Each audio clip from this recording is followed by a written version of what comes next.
É isso aí, estamos de volta, Babado Junino no circuito da Aqua Race. Estou aqui do lado com o Flávio, ele acabou de se apresentar agora e eu gostaria que você me dissesse como é que foi essa sua apresentação. Foi ótimo, da dificuldade, né, nossa categoria do banco, e fizemos uma boa dança, uma dança bem técnica, né, até porque a jurada é bem catedrática, apurada, né, nas coisas, fizemos uma boa dança, acredito que vamos colher bons frutos, né, mas a competição está muito acirrada, os grupos estão todo mundo nivelados, inclusive da categoria do banco, mas a dança foi uma dança muito legal. Ok, eu gostaria de saber se por algum acaso vocês estão guardando algum segredo.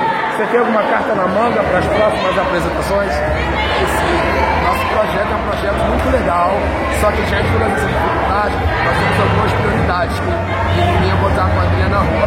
Mas tem dois momentos na quadrilha que a partir da quadrilha for avançando as etapas, se chegar na final, vai ser uma coisa assim, nunca vista em todas as categorias. E bem original, de uma certa forma.